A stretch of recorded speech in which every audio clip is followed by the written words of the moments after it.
इकडे शपथविधी सोहळ्याला 48 तासांपेक्षा कमी वेळ उरलाय आणि अशातच प्रश्न उपस्थित होतोय तो शिंदेंच्या शिवसेनेच्या मागण्यांचं नेमकं काय झालं, त्या पूर्ण झाल्यात का? त्या पूर्ण होण्यासंदर्भात दिल्लीतनं काही आश्वासन मिळालंय का? सगळं आलबेल असल्याचं शिंदे म्हणत असले तरी शिंदेंच्या शिवसेनेची नाराजी ही अनेक वेळा समोर आली आहे। शपथविधी सोहळ्यासंदर्भात शिंदेंच्या नेत्यांकडून केली जाणारी वक्तव्य हा या नाराजीचा जिवंत पुरावा म्हणायला हवा। या सगळ्याबद्दल अधिक जाणून घेऊया वैभव परब यांच्याकडनं।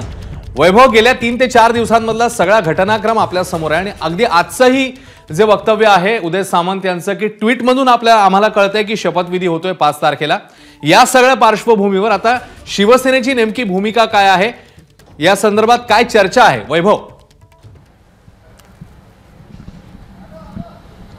अश्विन, यातली थोडीशी पार्श्वभूमी इकडे समजावून सांगावी लागेल की ज्यावेळेला महायुतीचं सरकार होतं, म्हणजे एकनाथ शिंदे मुख्यमंत्री होते आणि देवेंद्र फडणवीस उपमुख्यमंत्री होते, त्यावेळेला जेव्हा देवेंद्र फडणवीस यांच्याकडे उपमुख्यमंत्री पद असताना त्यावेळेला जी सर्व महत्वाची खाती होती, मग त्याच्यामध्ये ऊर्जा आलं, महसूल आलं, इरिगेशन्स आलं, पीडब्ल्यूडी आले, ही 4 महत्वाची खाती ज्या वेळेला त्यांच्याकडे होती। मग आता उपमुख्यमंत्री पद जर तुम्ही आम्हाला ऑफर करत असाल तर ही देखील 4 महत्वाची खाती आमच्याकडे असायला पाहिजे असा सूर आता शिवसेनेच्या नेत्यांकडून आवळताना पाहायला मिळतोय।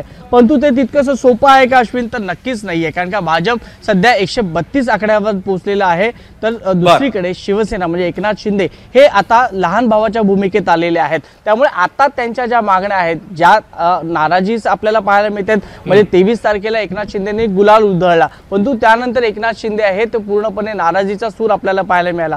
27 तारखेला त्यांनी पत्रकार परिषद घेऊन सांगितलं की अमित शहा आणि नरेंद्र मोदी जो काही निर्णय घेईल तो आम्हाला मान्य असेल। त्यामुळे आता प्रतीक्षा अशीच आहे अश्विन की आज रात्री जेव्हा भाजपचे निरीक्षक मुंबईमध्ये दाखल होतात, रुपाणी आणि निर्मला सीतारामन यांची जेव्हा मुंबईत आगमन होईल त्यावेळेला काही महत्वाच्या नेत्यांशी त्यांची फोनवरून चर्चा होण्याची शक्यता आहे।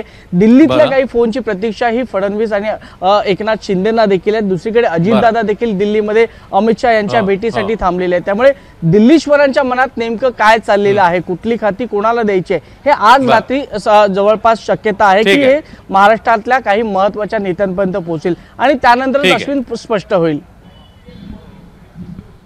नक्कीच वैभव, आणि या सगळ्या संदर्भात तू बारकाईने लक्ष ठेवून राहा। तुर्तास धन्यवाद या माहितीबद्दल। तेव्हा आजच्या संध्याकाळच्या घडामोडी, रात्रीच्या घडामोडी फार महत्त्वाच्या आहेत, कारण जसं आता वैभवने सांगितलं की केंद्रीय निरीक्षक भाजपचे हे मुंबईमध्ये येतील आणि त्याच्यानंतर मग घडामोडींना आणखी वेग येईल, कारण गुरुवारी शपथविधी आहे। एबीपी माझा, उघडा डोळे बघा नीट।